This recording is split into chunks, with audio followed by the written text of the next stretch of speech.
Welcome to Alouettes Flightdeck, podcast dedicated to Montreal Alouettes football, presented by SportBuff. I'm your host, Tim Capper, along with Cliffy D. So it's been a couple of days, obviously, since the game itself. You have unthawed, right? Yes, I have definitely unthawed. It took some time, not going to lie, because it was extremely chilly. And even though we knew it was coming, I felt we were, for the most part, prepared for it. Nevertheless, it was still bitterly cold. That first cold is always the worst, I think. And then you slowly get used to it. But that first impression Friday night was like, holy cow. Like I said I was going to bring a toque, and boy, am I ever glad I did, because that helped tremendously. I agree with you. Now, how did you deal with the cold weather?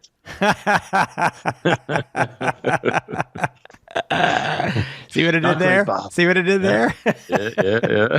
Yeah. Alouettes don't sweep the Wet Blacks on the season series. Lose 19-18 on two 2-point converts, 3 fumbles, a missed extra point, a failed 2-point convert, and a partridge in a pear. No, and another fumble by Joshua Antwi.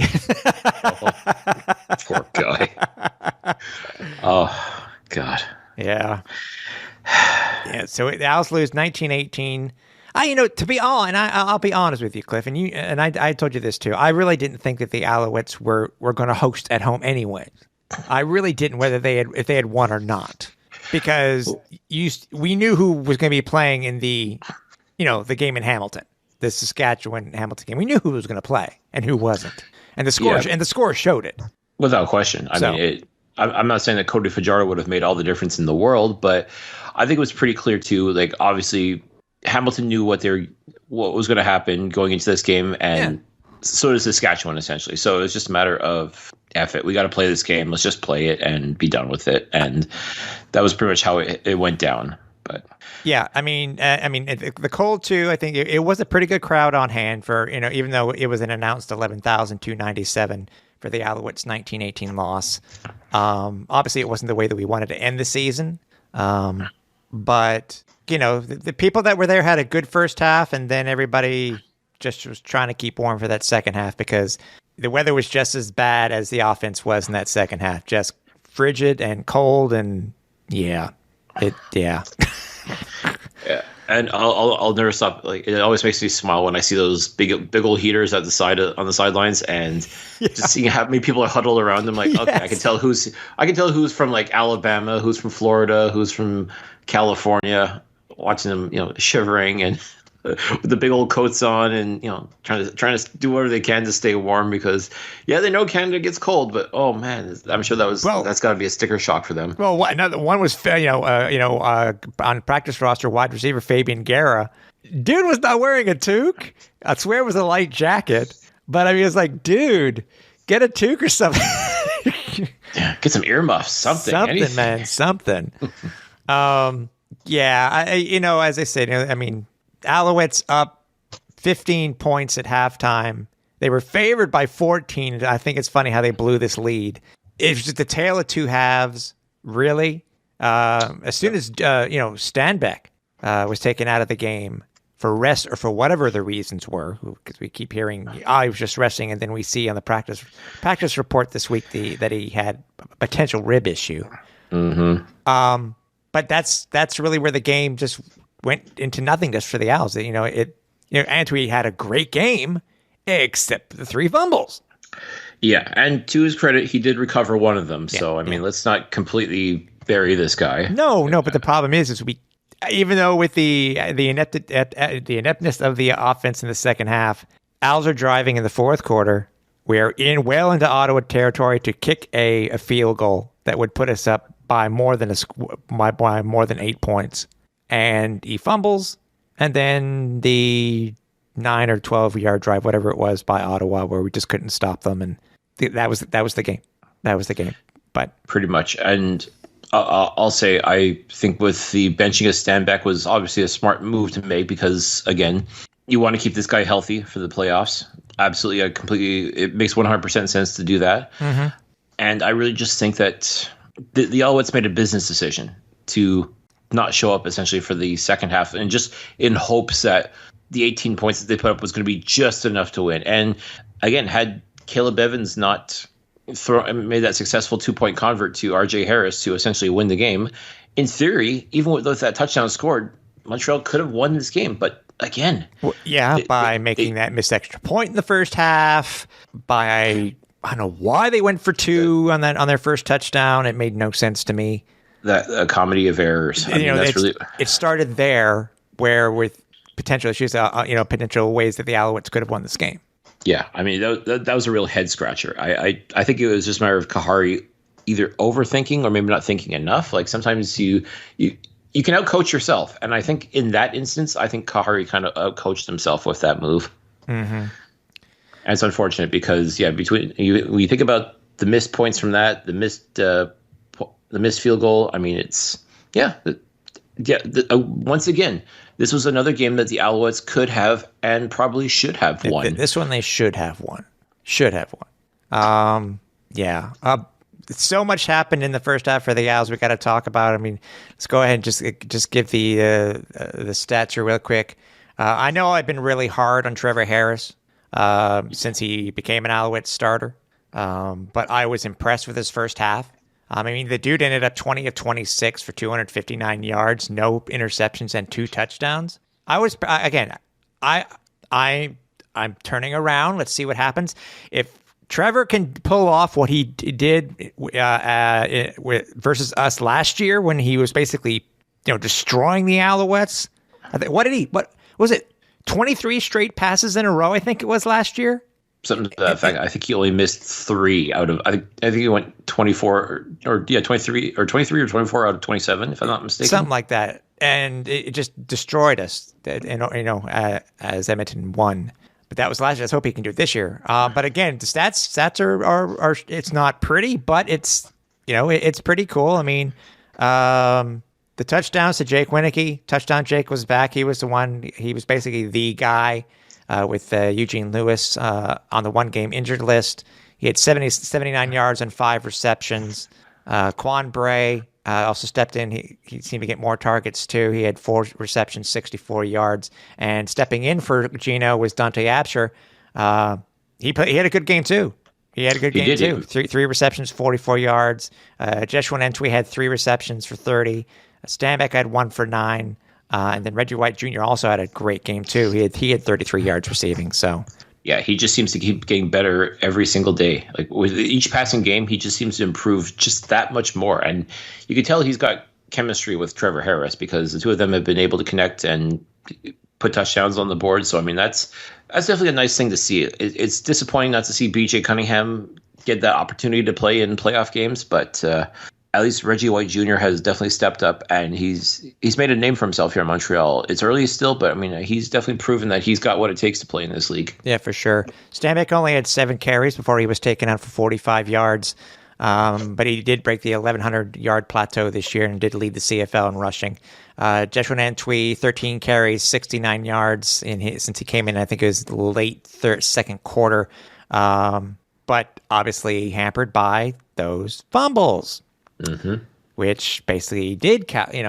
I understand. Yes, it's a team game, but when you're a fan, 3 fumbles late in the game, that cost the Owls the game. Even though as I said, the second half was just cold as the weather.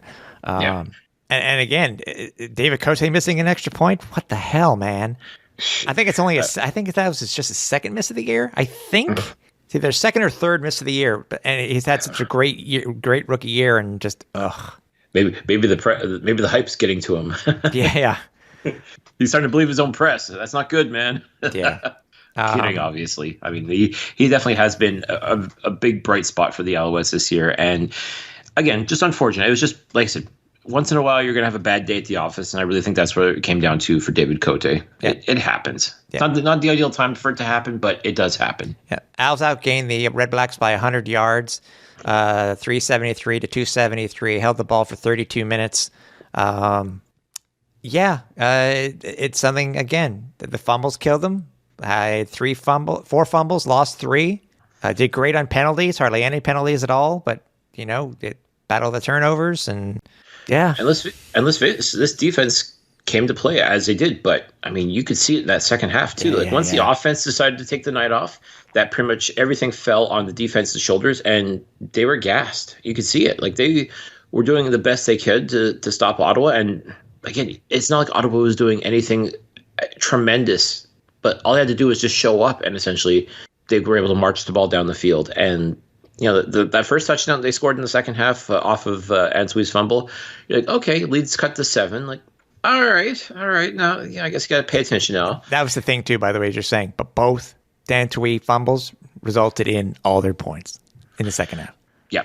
So. I mean, again, we really don't want to harp on Joshua Antui, but again, when you're sitting in the stands and it's cold as balls and you're just like, I just want to see this damn team go 8-6 for the year and have a winning record and have a winning record at home. Yeah. They ended up 3-4 at home. Yeah.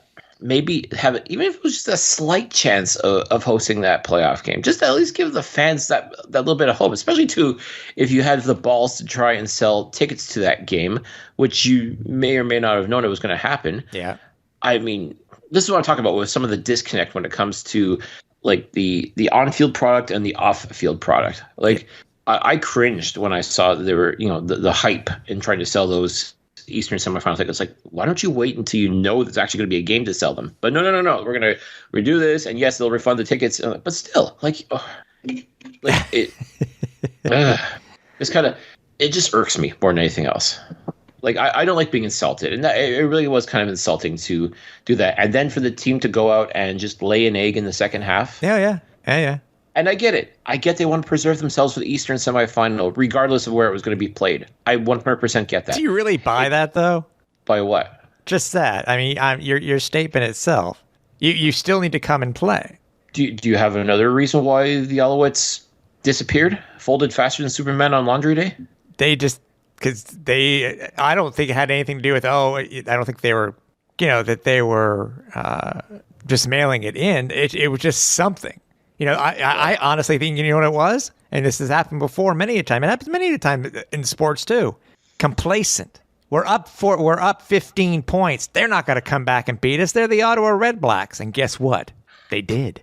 So maybe it was a little bit complacency. Not necessarily not showing up, but I think, anyway. Hey. Well, I mean, again, the only people who could truly answer that are the guys who were on the field for that game. And to me, that's kind of how I look at it was they made their choice. I think they, like you said, they probably realized that no matter what they did, they were going to end up going to Hamilton on Sunday anyways. So I think it just became about self-preservation more than anything else, which I get. I totally get that. And in a lot of ways, that would make sense. It's just disappointing and almost insulting a little bit if you're one of those 11,000 fans that were in the stands putting up with the chilly temperatures just to watch like a half-hearted attempt at football. To me, that's what I find more insulting than anything else. I get that. And you know what? The way that this game started off, by the way, it makes me wonder if the refs were frozen in the brain.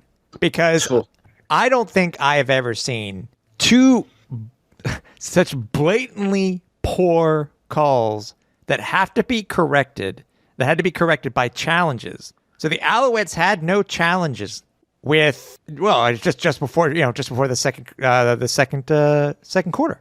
Yeah. One was on a clear, even from where we're sitting, a clear catch by David Absher. Dante Absher. Sorry, Dante. Yeah, Dante Absher. Oh, 100%. And you even saw it on TV, on TSN. Like, you can actually see Kahari saying, "You're really going to make me challenge this." I think that was in the second one. I went back and watched it because the second one was on a defensive play. I think that the next drive for Ottawa. Yeah. Yep. That's what I mean. Where it was a clear clear catch, but the ball bounced into the Ottawa receiver's arms. Yeah. It was so clear. I'm like, oh my God. And I thought, am I wrong thinking that I thought that the spotter for the league spotter is supposed to correct this type of stuff? I thought the command center could step in.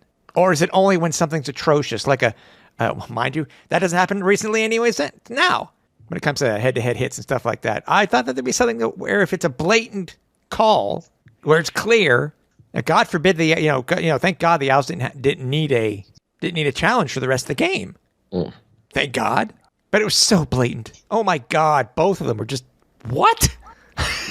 Yeah, and just no, and again, to your point, the spotter, it's more for like player safety as far as like any sort of concussion or injuries or anything like that. It's not necessarily I thought they've overturned stuff before too. Again, I think in that sense, the command center could review something I think it would have to be something that's truly, truly blatant. Yeah. And somehow this didn't qualify. Like the fact that Kahari had to use his second challenge is, reprehensible. Yeah. Like, I agree. Because again, and it's not one of those things like, and this is a rule that I think needs to be changed as well. Yeah, you get 2 challenges, but it should be that if you are successful with your challenges, you keep your challenges. Or if you have a timeout, you still get the challenge. Right. Yeah, because again, that's the thing in the second half. If you don't have a challenge, if you don't have a timeout, you can't challenge. Right. I hope that's something that the league takes a look at next year, especially too. And this would be this game would have been a great example of that. Like this referee crew was just terrible. Yeah, just terrible. Yeah. Another thing too, by the way, we mentioned this talking about a poor second half. The Owls only had the ball in the third quarter for 4 minutes and 45 seconds. They had it for one series. And it was not quite a 2 and out, but practically 2 series. It might as well have been 2 series, 3 series. Okay, no, am I wrong here? I'm trying to find it out here. One series. I think it's 1 series. Yeah, that, and again, it was not a long series either. So yeah. So, what's your thoughts on Trevor Harris? Because as I mentioned at the beginning of the show, I've been harsh and I've been rough, but. Well, what was your thoughts on this week? Well, no matter how hard your thoughts were on him, I'm sure mine can be interpreted as probably even harsher. Mm-hmm. Although I really am just letting the facts speak for themselves. I mean, again, what it really boils down to, like, he played, an okay game in the first half. Problem is, there's 2 halves of a football game, so right, and you're only as good as your last game. And fine, statistically, he did a fine job, like he did the week before, playing Winnipeg's taxi squad. And ultimately, this is what it comes down to for me when it comes to Trevor Harris. And I talked about this on The Alternative, is that in the Trevor Harris era, quote unquote, the Alouettes are 1-3. Yeah. And again, it could have easily been, I'll go so far as to say they could have been 4-0. The game that when Trevor stepped in for Matthew Schultz, they could have won that game. Saskatchewan was not playing a great game. I think if Montreal had gotten their act together a little bit better, was able to move the ball a little bit better, they would have won that game. They stood toe-to-toe with the Winnipeg Blue Bombers in Winnipeg. Yeah. Could have won that game as well if they didn't fall apart in the fourth quarter. You beat the Blue Bombers a week later, but again, it was the B team at home in Montreal. Yeah, you did a fine job there, but again, not playing the best of the best, so to speak, and then losing this game against Ottawa. And I'm sorry, but that's really what it comes down to, is Trevor Harris is 1-3 as an Alouette. The Alouettes are 1-3 with Trevor Harris as their quarterback. Simple as that. Like, that's just the numbers. That's the stats. Like, that's the evidence right there. Again, everybody came, he was brought in. Everybody was hyping him up. All the CFL talking heads were talking about this guy like he was the next great thing. And that, a change of environment was going to do him good. And he's going to, you're going to see the real Trevor Harris. I'm like, well, that's kind of what I'm afraid of, is that we're going to see the real Trevor Harris. At least, as I said, at least they're not saying he's the next Cody Fajardo. Not Cody Fajardo. Brain freeze. Still have it. Well, regardless, the only thing he's proving so far is he's the next Drew Willie. Zach Collaros. Sorry, Zach Collaros. He's not the Zach Collaros. Zach Collaros. Yeah. God, to say that is just like a slap in the face to Zach Collaros. Well, considering Zach was 4-0, I think it was 4-0 last year to start, and he won the Grey Cup. And what is Yeah, he went on that run. He went on that incredible run as Bombers QB. But listen, I'm telling you right now, that ain't Trevor Harris. I'm sorry to say. I've said it before, and I'll say it again. He's a backup quarterback making starters money. And I'm still waiting for the real Trevor. I'm still waiting for this Trevor Harris that everybody seems to think he is to show up for the Alouettes. I sincerely hope he shows up on Sunday. For the real Trevor Harris, please stand up. Please stand up. Please stand up. That really, truly is what it's going to come down to. Otherwise, all the Alouettes will be able to say after Sunday is they played exactly one more game than the Edmonton Elks, the Ottawa Red Blacks, and the BC Lions. That's it. Yeah. I need to see something out of this guy. I really, truly do. Because again, we all know what Patrick Evans is talking about. Jesus. We'll be talking about that after our interview. Listen, it ain't bragging if you can back it up. So I you know what? Levels can. See, that's the thing. Levels can back it up. Him and the defense can back it up. That's it. And he's apparently one of the best, I'll say, shit talkers in the league, but he backs it up. And because you use it as a noun, we're not going to bleep out that word. Make sure your kids are in bed before you listen to the podcast. There you go. So, yeah. There's so much more to talk about. I mean, we're going to be speaking with the voice of the English voice of the Alouettes, Sean Campbell, here in a couple of minutes. But yeah, so much more to talk about after our interview, because the levels thing. I mean, some positives too. Okay, it's not all negatives. I mean, the Alouettes signed a ton of people, which is a huge plus, especially if you didn't follow what names were signed. I was actually surprised at the amount of Alouettes who were chosen as Eastern All-Stars. Very surprised. So we'll be talking about and more, and then our thoughts about the home game, the final home game of the regular season, because it wasn't the home season for the Alouettes this year was very, very different, obviously. So many ways. Yeah. So we have that and much more to talk about. So when we get back after speaking with Sean, again, as I said, we got a lot more to talk about, and what a great way to lead up to the matchup on Sunday in the Eastern semifinal versus the Hamilton Tiger Cats. And as promised, with us this week to talk about the matchup versus the Hamilton Tiger Cats in the Eastern semifinal is the English voice of the Montreal Alouettes, Sean Campbell. Hey, Sean, thanks for joining us again. No problem. Anytime, guys. Yeah. Love talking Owls. I have to ask you this one question, because Cliff and I were talking about this in the recap of the game this week. And I know I didn't hear that part of the broadcast, obviously, on the radio side, but what were yours and Marco's reactions to those two horrible calls by the refs at the end of the first quarter, where we had to use both of our challenges? Yeah, you know what, more the second one than the first one. And it's funny because, you get the hindsight of the replay when you're at home or you're on the TV, and I'm in the broadcast booth. We have a television. Yeah. But the second one, the first one, okay, you got to throw the challenge. That's fine. But the second one, that one I saw bounce from the radio booth with my naked eye, and in the call, I'm like, oh, and he one hops into his receiver. And then they're like, oh, they're saying it's a catch. Really? And I'm like, oh, maybe he got his hands. And I was like, maybe he got his hands under it. And then then we was like, no, well, they're going to call that. And then they discussed it. And they're like, no, that's a catch. And I'm like, and then you just see Kahari Jones laughing. And he's just like, I can't believe I have to throw my challenge flag. Yeah. And, there's limited amount of times. And there's a risk to go into replay when he knows he's right. It's just he doesn't want to be the guy. They should, when it's that obvious, a coach shouldn't have to throw a flag. Right. And there's sometimes it's close. I get it. It's just, it was that obvious. He shouldn't have had to throw a challenge flag to make that call. I was musing to Cliff, and I can't remember, maybe you might remember more than I do, but I thought that the command center can step in at any time to make any correction. Is that the case, or is it just on something major?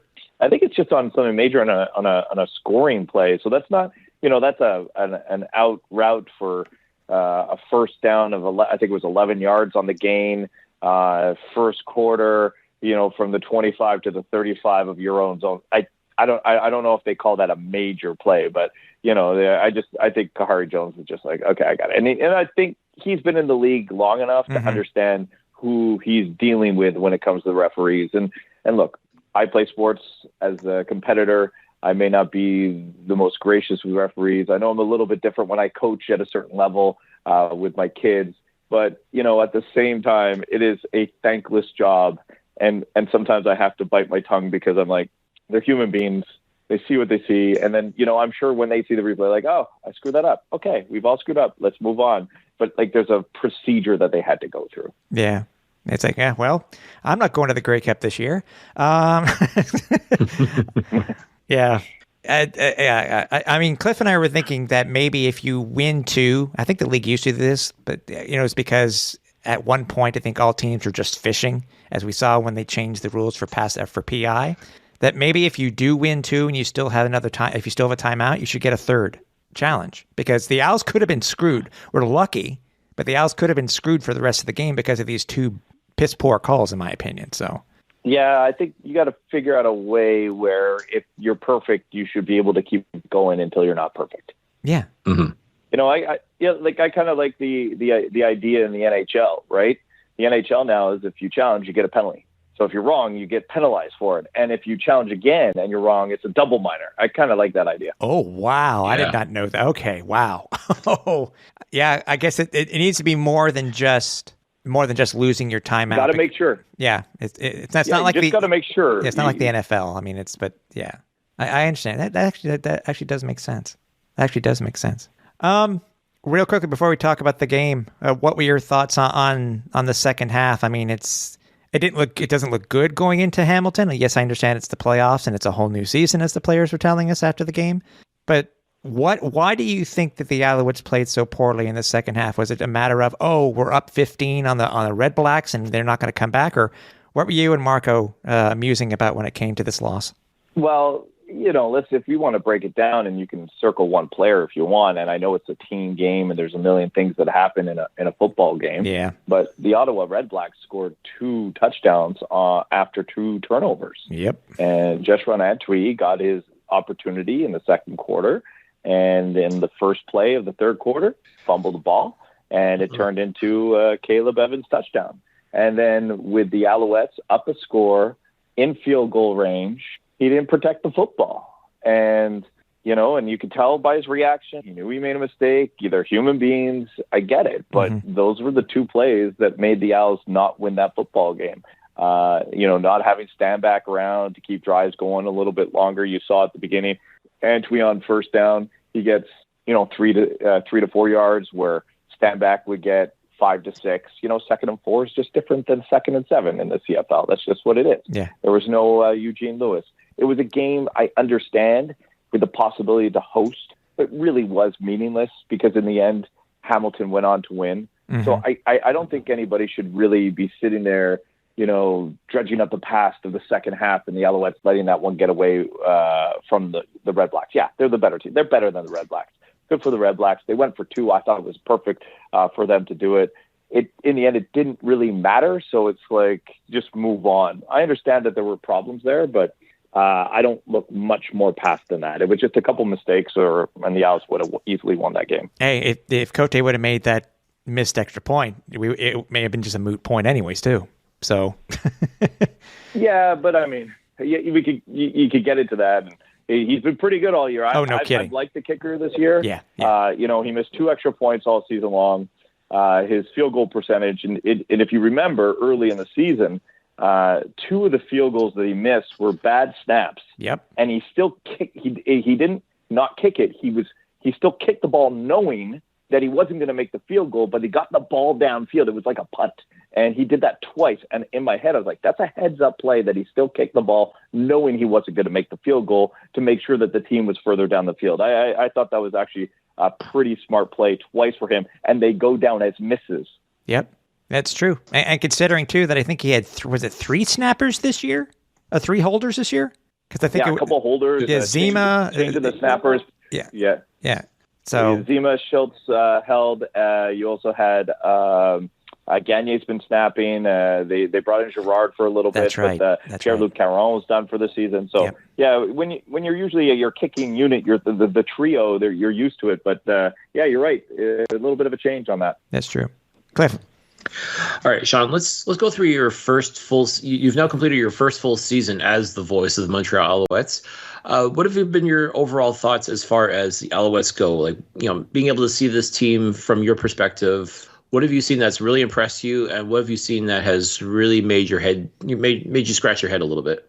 What impressed me is before the season started, ownership, management, head coach, the players, everybody spoke about how they wanted this team to be entertaining and fun. They wanted them, to bring the energy. They wanted to bring life. They wanted, to challenge and have big plays. Like their quarterback was named Big Play VA. They wanted to be Big Play Alouettes. And you know what? And I know for the most part in the CFL, scoring was down, entertainment was down. But if you look across the 9 teams in the CFL, the Owls were one of the more entertaining teams. They challenged. They threw the ball downfield. They made highlight reel plays. They had the top running back. They had the top 2, receivers when it comes to touchdowns. Vernon Adams Jr. was right there in touchdown passes, like second in the league heading into the last week, and he hadn't played the 6 previous weeks.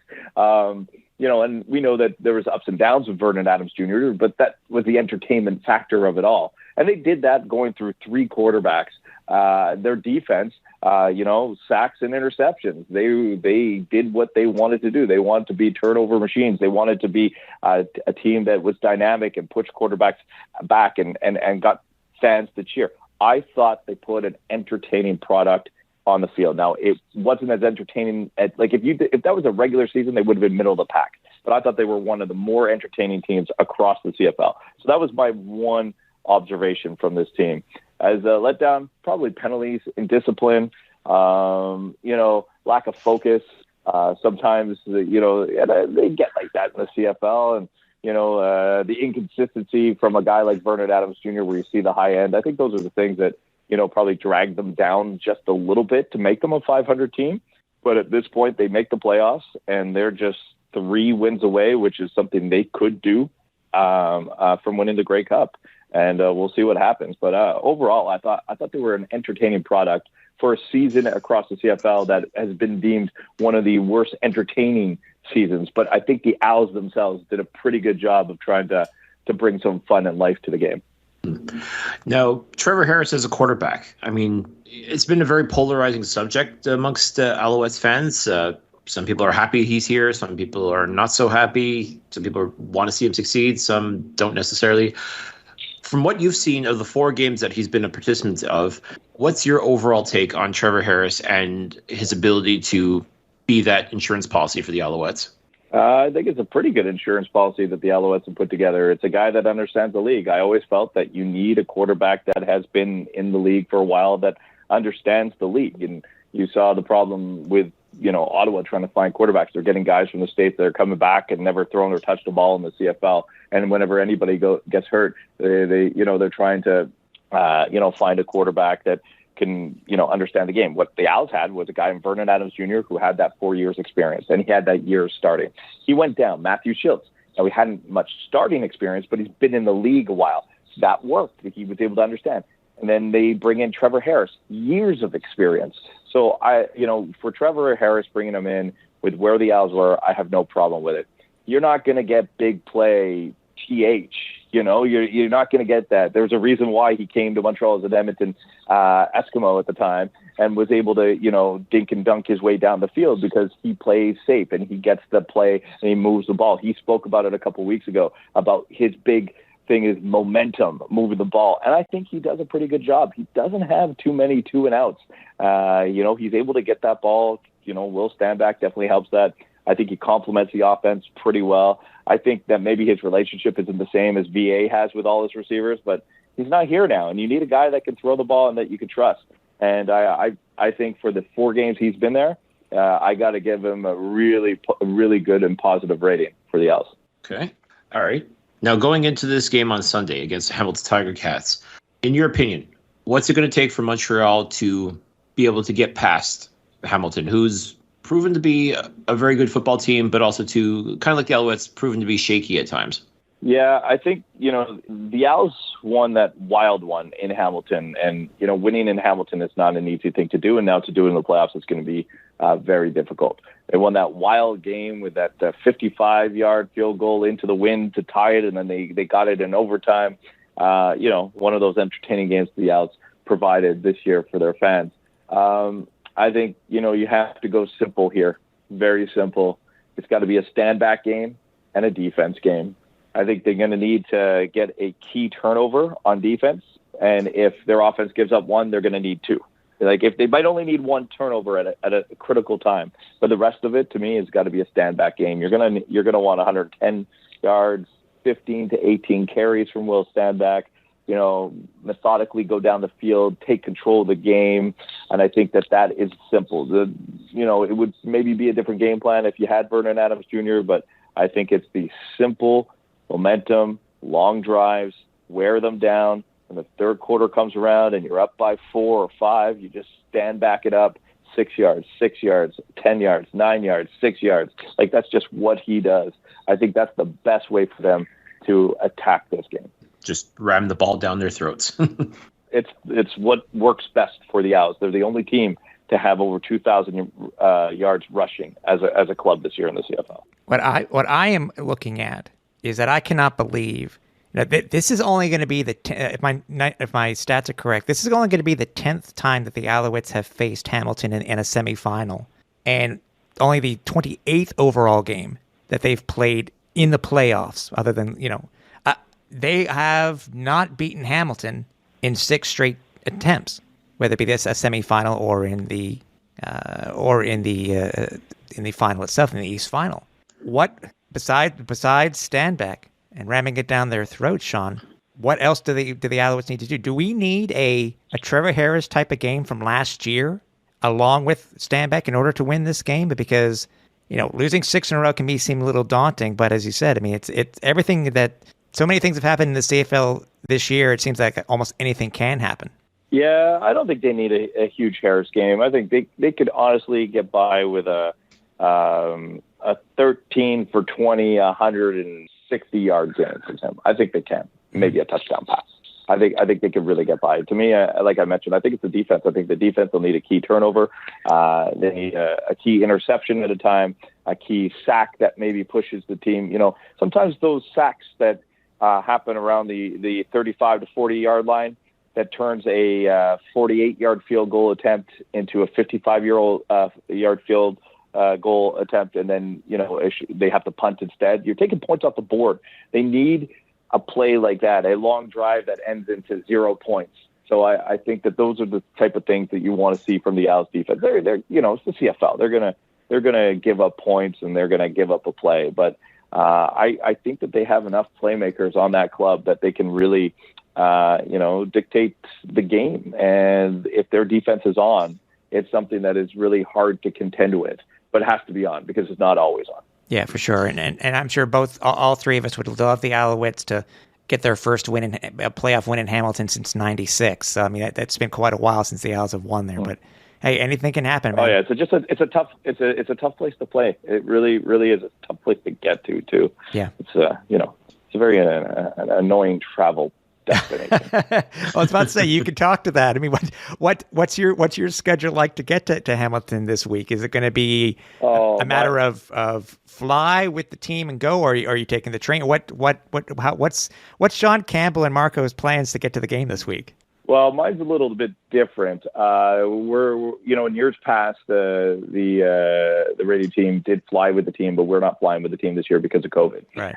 So we fly on our own. Last trip, we were in and out in 36 hours, but it was and I think 12 of those I traveled. It was a flight to Toronto, a train to Hamilton, then another long Uber because the train station didn't take us to where the hotel was, and then we got a lift to the train, and then we took the GO train back, and then had to take the express train to Pearson, catch a flight at 11 o'clock after the game, to get back to Montreal.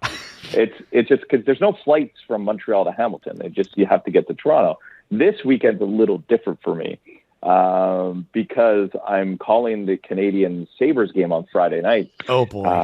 For the station, so I'm actually leaving tomorrow. I'm working the morning show. Tomorrow. I'm sorry. I don't know. Today, tomorrow. When we're on podcast, it's different. So yeah. I'm working the morning show on Thursday morning, bright and early, and then right after the show, I'm going straight to the airport. So I'm flying to Toronto.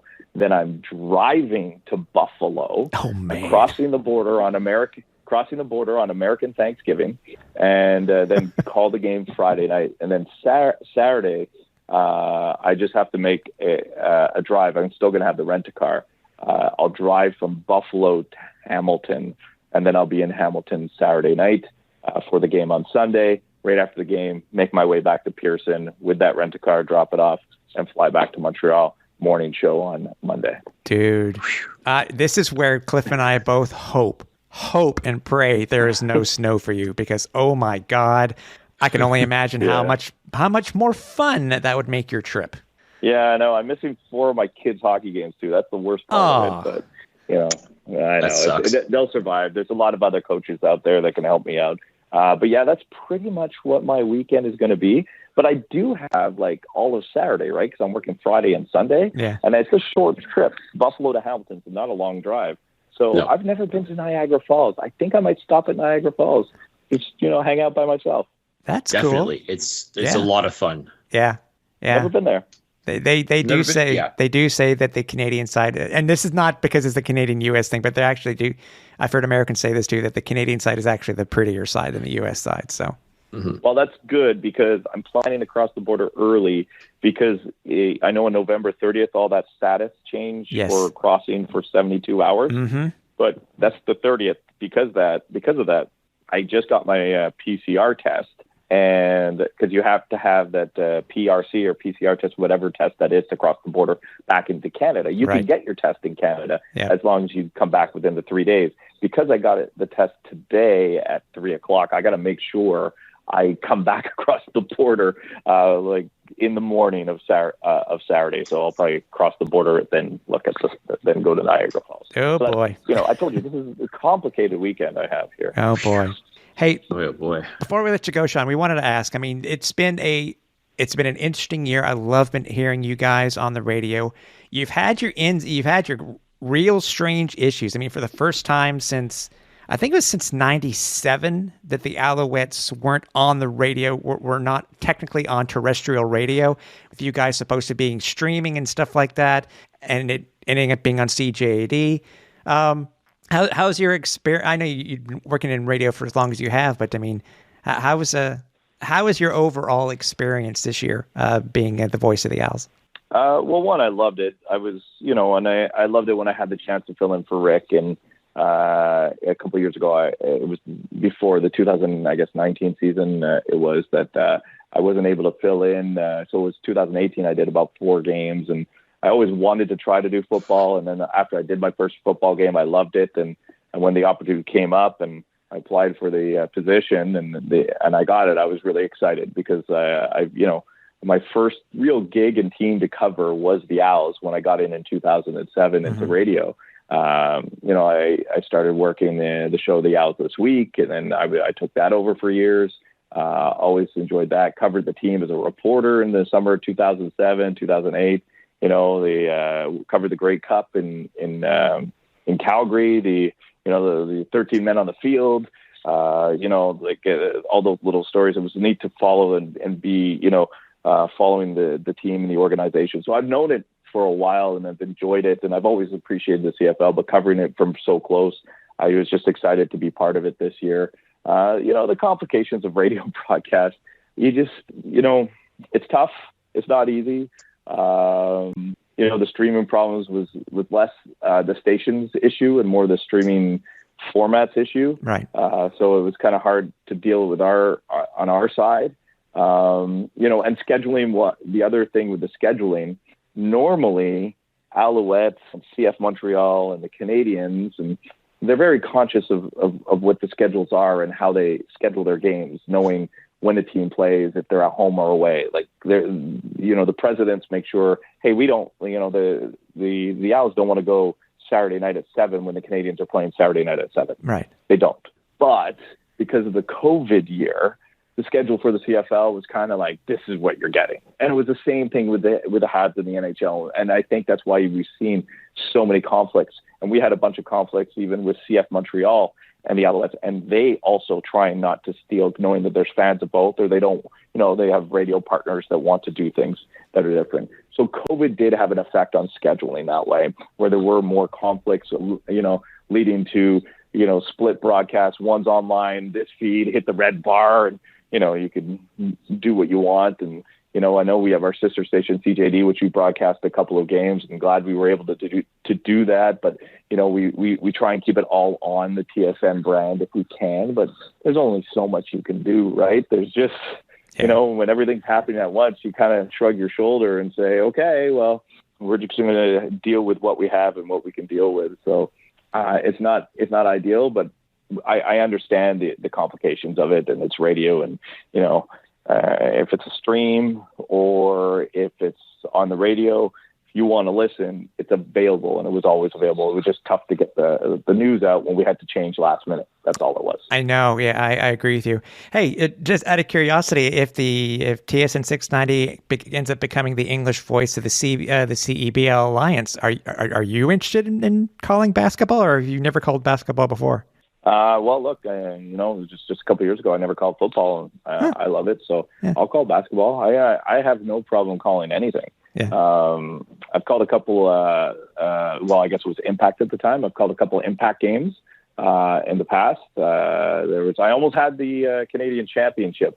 That would have been fun if I did a Canadian Championship. Joey was able to do it in the end. And I love that Joey has that opportunity to call CF Montreal, but I was kind of hoping if it didn't work out, I would have been able to do CF Montreal on this past Sunday, and then I would have done Canadians on Friday, and then the Owls on Sunday, and then the Wednesday after I would have done the Rockets. So I would have done all four of our placeholders in a 10-day span, and I was like, oh, that would have been really neat. But I'll do basketball. I have no problem. I'll do I'll lend my voice to any sport. And I also love it because, I do watch any sport, and I love, I want to be that guy that one day, they need someone at the Olympics to do the shot put. I'm like, yeah, I'll put my hand up. I'll do some shot put for a while, and I'll pretend I know what I'm talking about. Why not? Or how about the Nathan's hot dog eating contest? Can you see yourself calling that? I want to be in that. A man after my own heart. I appreciate that. I love it. Sean Campbell, professional eater. Professional commentator / professional eater. Yes. Yeah, that was great because I've had a chance to interview Joey Chestnut a bunch of times. I know a guy that knows a guy, and he's got me in touch with him. So around that time, I've talked to Joey Chestnut a whole bunch. That guy he's a hoot, man. He's an interesting fellow, very interesting fellow. I think you have to be in order to crush 75 hot dogs. No kidding. In 12 minutes or whatever it is. He does like mouth training and neck exercises. Like, you don't say they're not athletes. Oh, I know. I think I saw him do something for a pizza thing for Mr. Beast, if I remember correctly, on YouTube recently. And I was like, how'd you take down all that pizza, dude? These aren't hot dogs. This is pieces of pizza. So it's... Yeah, just train yourself, I guess. Yeah. That's it. Well, obviously, Sean, we hope you have a great call. We hope travel works out perfectly for you this weekend, and obviously, we want to make sure we hear you calling the Eastern Final. That would be our goal, obviously, and we really appreciate your time, man. We really do, and congratulations on a great year and being the official voice of the Alouettes. All right, thanks a lot, guys. Once again, thanks to Sean Campbell for joining us. It was great having him on. Man, the life as, sometimes you hear what it is like to travel when you are a professional wrestler, like in the WWD or AEW. The life of a play-by-play man doesn't seem to be that much different. His travel schedule is nuts. Oh my goodness, yeah. I mean, like I said, all we can hope for Sean, other than being able to call a great game on Sunday, is making sure he can get to said game on Sunday. Because if the weather just turns sideways for any reason, he could be in trouble. And we're just going to hope for the best for him. We definitely appreciate him coming on and sharing his thoughts about the Alouette season, at least from the broadcast booth, his perspective there, and so much more. Like I said, we're very thankful to be able to have him on the show, and he's always welcome back anytime he wants. Exactly. I want to remind everybody that we are on social media. You can find us in multiple places. If you want to find us, the archive of all the shows, you can head to www.alouettesflightdeck.ca. If you want to find us, the podcast on any of the social media platforms, you can just do a search for Alouettes Flight Deck and you'll be able to find us because we're on quite a few of the major ones, but we seem to be popping up on these other ones that we don't know about. But hey, the more the merrier. That's all I can say. You can find us on Twitter, Facebook, Instagram, iLily. Most of them are at Twitter is at Alouettes Flightdeck. The Facebook, it is Alouettes Flightdeck Pod, but you can still just do a search for Alouettes Flightdeck. It's Alouettes Flightdeck on Instagram. You can follow Cliff at Cliffy D. You can follow me at Repact, REPPACT. And last but not least, you can also find us on YouTube. We're slowly getting there. Cliff and I have been talking about this. As you know, we want to get to 100 followers on YouTube. We're wondering if we're going to have to start giving you guys teasers on what this nice, gorgeous, beautiful giveaway is going to be, because we want to get to that 100 mark. So Cliff and I will be thinking about that also. Also, quickly too, everybody's doing it. We might as well do it too. If you head over to our merch shop, you can do so by either going to the Alouettes Flightdeck webpage and checking out the link there, or you can go, that's probably the best place to do it. I think you can also do a search for Alouettes Flightdeck also if you go to Teespring. That's where our shop is held. But if you go there, use the code, gee, what a surprise, Black Friday, you get 20% off through the end of day Sunday. 20% off by using the code BLACK, one word, Black Friday. There you go. If you don't have your Alouettes Flightdeck gear, folks, I mean, are you even really a fan of the show? So this is the time to stock up, man, because, I mean, and also, too, let's not forget, Christmas is coming up. The holidays are coming up. Yep. What better way to show the love for your favorite podcast than to buy the merch and give it to your friends, your family, your coworkers, what have you? This is absolutely perfect. So by all means, check it out. Promo code Black Friday. Get the swag. Yeah, and possibly something released in the next couple of days, something new. If anybody remembers me on social media recently talking about the cool minimalist logo that was used when the Alouettes and Concords used to play over at the Olympic Stadium on the that was shown in the 1970s pocket schedules. Well, we kind of have that minimalist look of the Big O, and we're gonna put that on shirts. So stay tuned for that too. Mm-hmm. So. It was not a normal. We wanted to talk about the home season, and it really wasn't a normal home season, obviously, because of COVID and how the schedule was. I kind of like how the schedule was done this year with the later games, but I got a feeling once the 2022 schedule is released, that won't be the case. But I think for me, that stood out the most, and I understand with all the COVID protocols and stuff like that, Cliff, it really was a very strange home finale for the Alouettes. Not much was done like normal. Things weren't being given away. I don't even remember them thanking the fans for coming out for the 2021 home season. I just felt that overall, I think the home season was good, even though we ended up being 3-4. But obviously, there could have been some improvements, being that we heard and what we saw, what they did in the other provinces for some of these other for the other teams in the CFL. Mm-hmm. Yeah. Again. You really do have to look at this year and almost kind of give the team a mulligan as far as, if there's anything you didn't like this year, it may have just been stuff that was completely out of everybody's control. And I think the team just kind of rolled with it as best it could. You and I have been, for the most part, receptive to, or not receptive, but we've been critical, but at the same time, we've also been quick to give praise where it's deserved. Yeah. As far as the in-game experience goes.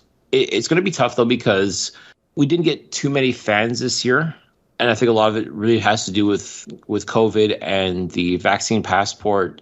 No doubt singled out a lot of fans that probably would have attended games if they didn't have to be fully vaccinated. But again, that's just the way the cards were dealt, so to speak. To me, though, like when I think about the in-game experience this year, overall, it was pretty good. I really like the energy that not just our section, but I think the crowds that we got for the most part, just our general area of the stadium, I think was very engaged, was loud as hell when they had to be. Yeah. And just, it made for a very overall fun experience. The only thing I would say, though, is there's still a lot of little instances I kind of look at, I'm like, okay, this is a professional franchise that's been around for 25 years. And it still feels like the summer intern is running things. And that's the part. That's the part that it bothers me. It bothers me in the sense that, like, if I can see these things happening, how are the people in charge not seeing these things happening? And that's one of the things that kind of makes me. It's hard for me to give this a passing grade, but at the same time, I can't really give it a failing grade. Like, I think, much like the Alouettes, you're kind of at 50-50 as far as the overall in-game experience goes. I mean, I think there's lots to improve upon. Oh yeah, for sure. They got a lot of things right. I will say that, and I will certainly give them their props for that. But there's just a lot of instances where I kind of looked at things like, guys, you're better than this, or at least you should be better than this. Like, you got to be better when it comes to this, and this.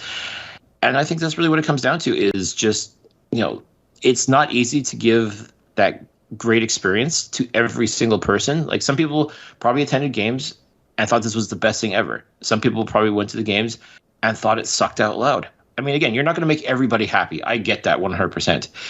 To me, though, I think it's just a matter of being able to just listen to the fans, listen to the ones who want it. Let's put it this way. If you were at an Alouettes game this year, it's because you wanted to be. You made the effort to go to this game. As far as I'm concerned, you as a paying customer should be treated to the best possible experience. And to me, it's just making sure you got football people that truly understand what it takes to provide that game day experience that is second to none. They did it in 2019. Quite frankly, they could have done it in 2021. Maybe they couldn't for any number of reasons. I get that. I'm hoping that for the 2022 season, they take a look at the things that they got right. They work on that. They take a look at the things that were kind of whiffs, and they learn from those mistakes and just build upon something better. To me, that's what I would be looking forward to more than anything else in 2022 is just improve upon that game day experience, because it's there. And when fans are excited, when they're engaged at Percival Molson Stadium, there is nothing better. There is no more, to me, and I'm sure I sound biased when I say this, there is no better place in the world to watch football, as far as I'm concerned, than at Percival Molson Stadium. When that stadium is full, when it's rocking and everybody is on board with it, there is no better place to watch football in the Canadian Football League. Yeah, I think the team needs to make sure that with all the people that left and during the season and before the season, people need to remember too. Remember, at one point we didn't have cheerleaders. It was announced in 2020 that the cheerleaders weren't coming back, but because of backlash, they brought them back. Thank God. But there needs to be some changes. They need to hire some great people that get them out into the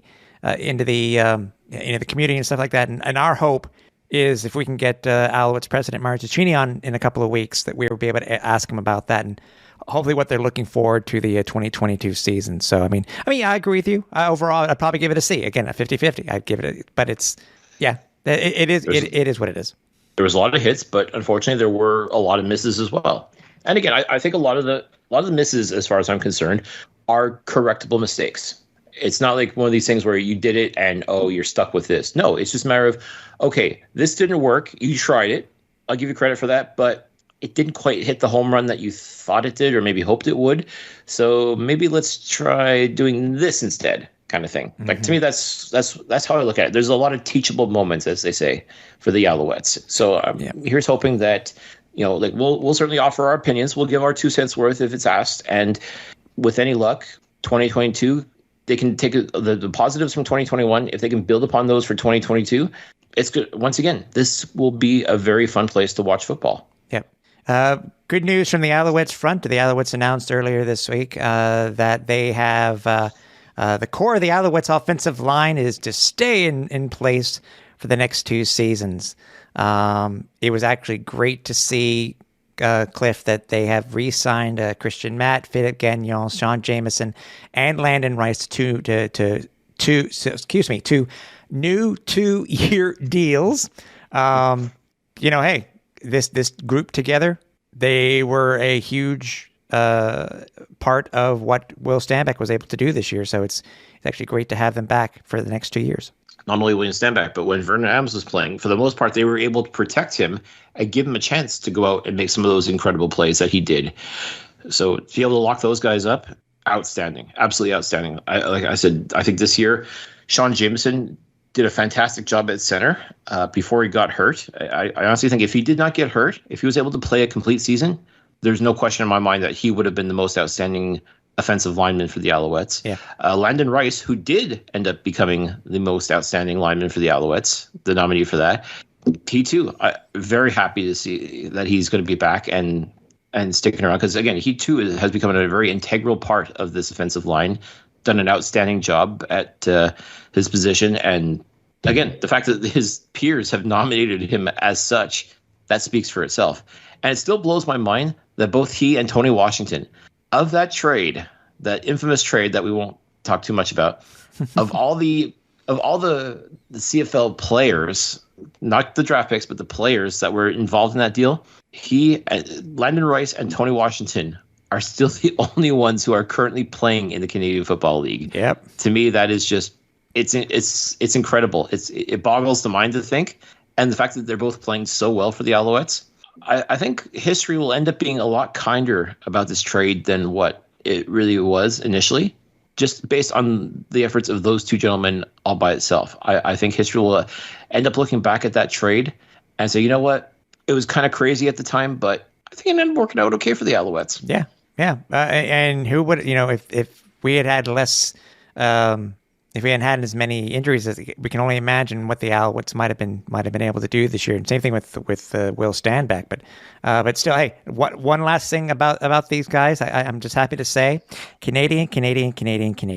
That's it. I mean, with the exception of Washington, although he lives in Canada year round, so I think we can consider him an honorary Canadian at this why point. Not? So yeah, well, I'll give. So him, you know what? Yeah. There you go. So as far as we're concerned, we do have an all Canadian offensive line, and that's always an awesome thing. Also, let's face it, the Alouettes, their last two Grey Cups, all Canadian offensive line. Yeah. So maybe this year, who knows? Maybe. I mean, if we're going to go ahead and consider Tony Washington an honorary Canadian, and I think we should, because as I said, he's put in the time, he's done the work, he lives here year round. Screw it, we have an all Canadian offensive line. There we go.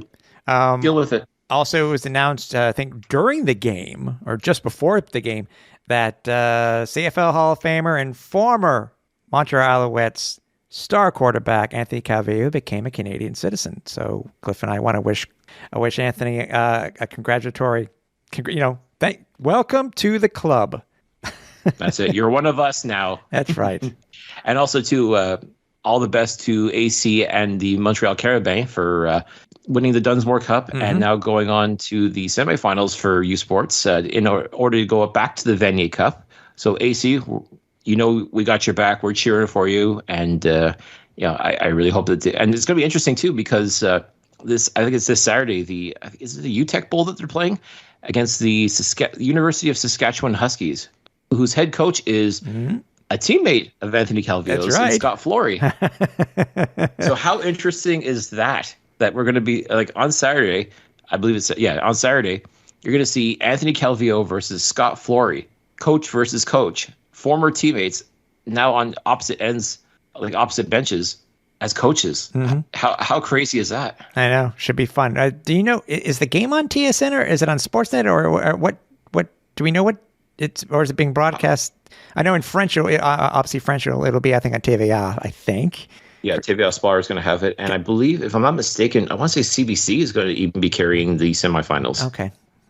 If I'm not mistaken, I really should have checked that. But yeah, it will be broadcast for sure, no matter what. Sure. Also, it was announced just the other day, we mentioned last week talking about the Alouettes that were voted as our guys who are being nominated for the CFL awards. It was also announced that 7 Alouettes were nominated to the All-Star team this year, to the Eastern Division All-Star team.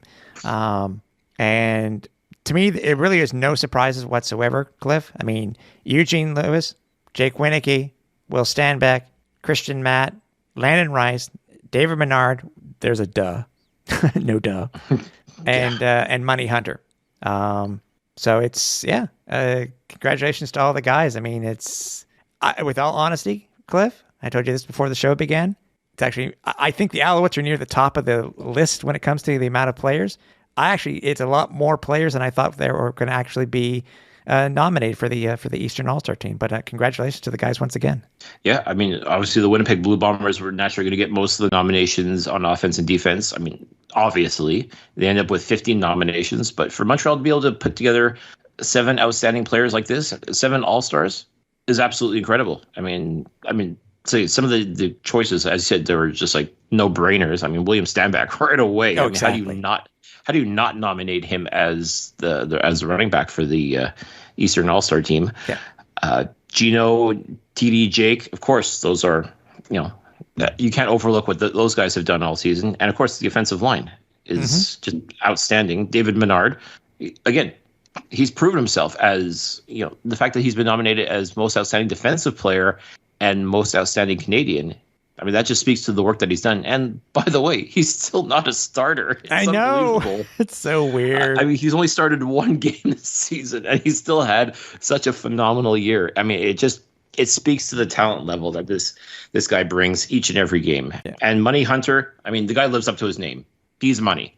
Yeah. Simple as that. I mean, he's, the secondary for the Alouettes this year, they haven't been as dominant as I thought they would have been, considering the amount of talent that's there. But they made the plays. They put together some exciting football, and Money Hunter has been in there, good, bad, or other. I mean, he's been there. I mean, as good leading the team in knockdowns, which is pretty incredible.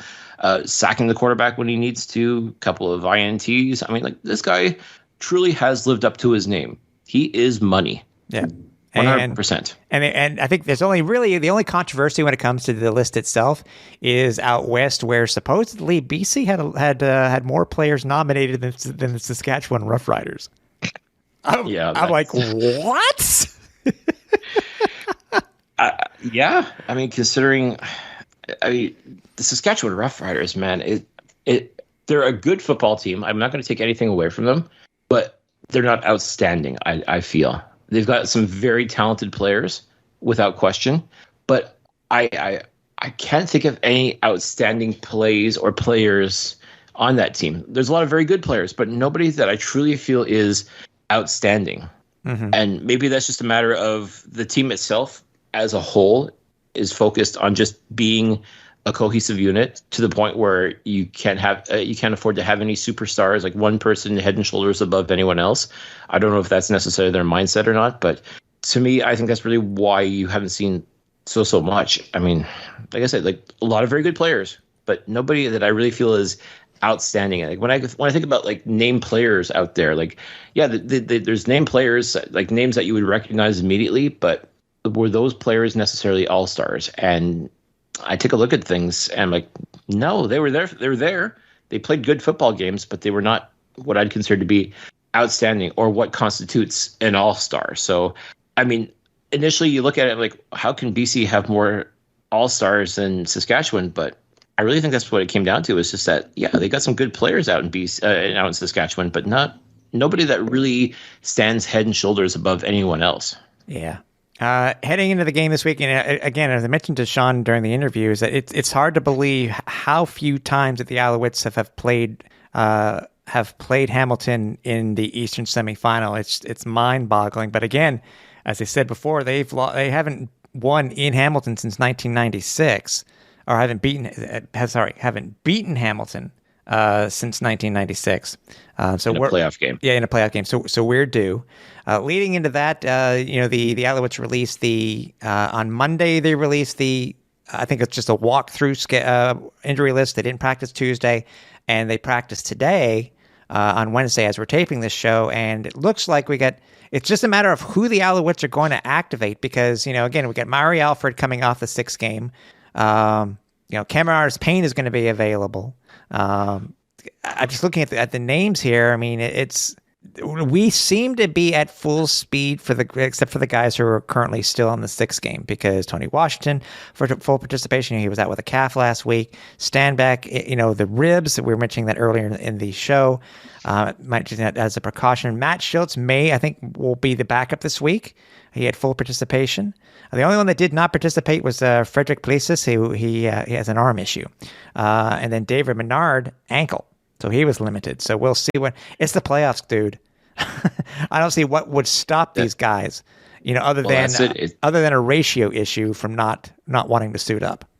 Well, that's it. And I really hope the Alouettes do find a way to get both William Stanback and Cameron Artis-Payne into that backfield. Yes. Even if it means you've got to sacrifice somewhere else on the ratio, because I know, again, not putting down Joshua Entwistle, but I think this is a game, again, it's win or go home, essentially. So you've got to put your best foot forward, and that essentially it is. Yeah. Well, listen, there's nothing essential about it. It is.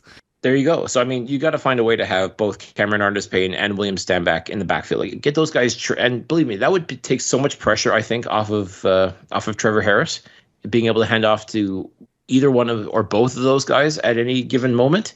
And if that means you've got to, mix things up ratio wise, then I say you do it. You find a way and make it happen, because to me, like, the ground game right now is so important for Montreal. You see what William Stanback does. You saw what Cameron Artis-Payne was able to do during his limited time in relief of Stanback. Yep. I mean, these are ballers, and these guys have to be given the ball. Simple as that. There's got to be a way to get them in there. Ratio be damned. Like, they got to figure it out. Simple as that. They got to figure out a way to get those two guys in the backfield. Simple as that. Yep. I mean, I trust that this coaching staff will find a way to make it happen, because as far as I'm concerned, you got to have all your weapons. You got to have all the horses out there, and you got to give it your all. Like that, this truly is your opportunity. You got to go 1-0 this week. Yep. Full stop. And of course, leading up to this, I think it's at a time where players will speak their minds, and we've seen this done before. And it's another time where you and I are left scratching our heads, and others who happen to see it on social media. But Alouettes seem to have a player which I think has done it before already. No, wait, what was it? What did he say earlier in the year? Patrick Levels? Yeah, what did Patrick say earlier in the year? It was last time. Was the last time they were in Hamilton? What? No, he said something. It was Toronto. He said something. It was him who said something that our team is better than. Oh, it was Winnipeg. Yeah. And now he does what he's doing. He's giving, and I've already commented that this is bulletin board material. He guarantees a win. I guess Levels is doing Levels. We love him, but big time and facepalm. No, not facepalm. You know why? Because it's gamesmanship. It's sport. He's throwing down the gauntlet, and you know what? He believes himself. He believes in his team. He believes that this team is good enough to compete and go to the Grey Cup, and that's all he's saying. He's saying, like, we're going to be ready. We're going to be ready to play. We're going to be ready to win. Simple as that. And I applaud him for that. And, as I said, he's one of the best trash talkers in the league. Yeah. And he can back it up. And that's the scary part, is that he can back it up. There's times where he, like, some of the plays he's made this year, outstanding. There have been a couple times where he's taken some unnecessary penalties. It happens, fine. But I think for the most part, like, he wants to prove that he can be a leader on this team. And I think he's done that with his play this year overall. He's been absolutely outstanding in the middle for the Alouettes as part of that linebacking core. He brings it every single game. Personally, I thought it was great. I'm like, okay, talk your talk. I love it, but you better be able to bring it. And I have absolutely no doubt in my mind that Patrick Levels will bring it on Sunday. And I have a feeling he's going to have that defense cranked up and ready to go. And they're going to bring it on Sunday. And the old saying, defense wins championships. Well, I mean, this is a championship caliber defense as far as I'm concerned. I think they've proven themselves time and time again that they can be the difference maker for the Alouettes, regardless of what happens on offense, because we know for a while there we had a very high-powered offense when Vern Adams was behind center, and to a lesser extent when Matthew Schultz was running things. They were able to put points on the board. Still, as I said, we're still waiting for Trevor Harris to wake up and realize that there's a playoff game to be done. There's a playoff march to be made, and who knows? Maybe that's the thing. Maybe really truly when it actually truly is playoff time, maybe he too will flip that switch, and we'll see that Trevor Harris that we saw in 2019 against the Alouettes in the Eastern semifinal for Edmonton. Maybe that guy's going to show up and play on Sunday. I hope so, because if that's the case, then yeah, Montreal's going to walk away with this game. Without question. When you think about the defense, you think about the high-power offense, when you think about, if Trevor Harris finally comes to form and comes as advertised, if all of those factors fall into place, Hamilton really has their work cut out for them. I'm not going to guarantee a win like Patrick did, but I definitely think Montreal has a very good chance of winning this game if they bring everything 100% to Hamilton. Mm-hmm. Yeah. Everything has to go right for this housing. And you know what? And if the Alouettes do win, Patrick Levels is going to look like a genius. And if they lose, well, okay, maybe you don't run your mouth so much. But you know what? I've spoken with Patrick a couple of times, and I love his energy. I love what he brings to this team. So I'm not surprised that he made the comments that he did. He called out a few players. He called out Orlando Steinhauer. He pretty much called out everybody in Hamilton. So I love it. It's gamesmanship. It's stoking that fire, and that's what we want to see. You want to see your team hype. You want to see your team ready to go. You want to see your team confident above all else. And I think we're going to see that on Sunday. I think we're going to see an Alouettes team that's going to be focused, going to be confident, and if they just put their best foot forward, I think they're going to play an outstanding football game. It's going to be fun to watch. Set your VCRs. Hopefully it'll be a show to remember, and how the Alouettes advance to the East final would be in Toronto, which would be very, very nice to see. So, and one of the things that we were lucky enough to speak with a couple of players, walking out of the stadium this past Friday, and the general consensus was regular season's over. Like, they've already flushed that piss poor effort from against Ottawa. It's already gone. Like, they're just now focused on the Grey Cup. And that's the way it's got to be. Simple as that. Is the mindset is you got to go 1-0 this week. Yeah. And just 1 week at a time, but go 1-0 this week. And it's true. It sounds cliche, but it's so true. You've got to that's the mindset you got to have is we're playing one game this week and only one game, and we have to win that game. Then you worry about everything else. Just take care of business on Sunday. That's it. Like, that's the impression I got from the players that we spoke with. That's their mindset, and I think that's the way it's got to be. Yep. If you want to have any chance to go into Hamilton's barn, where they're going to be hosting the Grey Cup this year, and they want to be a part of that as well. Like, Hamilton's waited 25 years to be a part of the Grey Cup discussion. They don't want to screw this up. They're going to they're going to bring everything they have and do everything they can in order to play in the game that they're hosting. So you're going to get their very best. So now it's just a matter of Montreal has to go in there with their very best and let the chips fall where they may. Yeah, should be fun. I'm looking forward to it. Obviously hoping for the best, because I want the team to be able to show how good they actually are, and again to beat Hamilton in their own place and knock out the potential home field advantage at a Grey Cup. So can't wait. Also, quick news too for those of you who didn't see, because we were talking with the players. We actually happened to see VA after the game, and he's had his arms out of his sling, dude. So that's positive. And he's starting his rehab. So all the best to him during his rehab. Absolutely. I said to him, like, listen, you can play on Sunday. Like, you just need one arm to hand off the stand back. And he laughed. He thought it was great. He's like, well, maybe, but no. Listen, we want 100% VA. And if it's not this year, so be it. But he's going to be there. He's going to be on the sidelines. He is the ultimate hype man. He's going to get everybody cranked up. He's going to get everybody ready to go, just like Patrick Levels, just like everybody else that gets hyped on this defense and on the offense. I mean, having VA as a part of this team, even if it's just on the sidelines cheering the guys on, that could make all the difference. Just knowing that your quarterback has your back. Your quarterback believes in you and wants you to win. And he'll do whatever it takes from his perspective to make sure you are ready to go. And to me, I think that's half the battle right there as far as I'm concerned. It's psychological. And I think he's going to ensure that these guys are ready to go 100% when it comes to kickoff on Sunday. Exactly. But we'll be back here, win or lose, to talk about what's happening with the Alouettes. And again, we have a couple of things scheduled for the next couple of shows. So stay tuned. And again, we're going to have to tease you guys. Head over to our YouTube page if you can. Just do a search for Alouettes Flightdeck. Give us a like if you haven't already, or follow and subscribe rather. And again, are we really going to have to tease you guys just to get us up to 100 people? But we may have to. So stay tuned for that. So just look at all of our social medias, and also don't forget we'll be putting out the code for the Black Friday weekend code. I wanted it to be Black Friday. It's not going to be because it won't fit. So the new code is going to be BF. That's Black Friday BF20. But look at it on our social, and it'll be there for you to see. So, Cliff, Enjoy the game. I'm sure I will too. Win or lose, we'll be back here. So for everybody here at Alouettes Flightdeck, for Cliffy D, I'm Tim Capper. We're on Final Approach.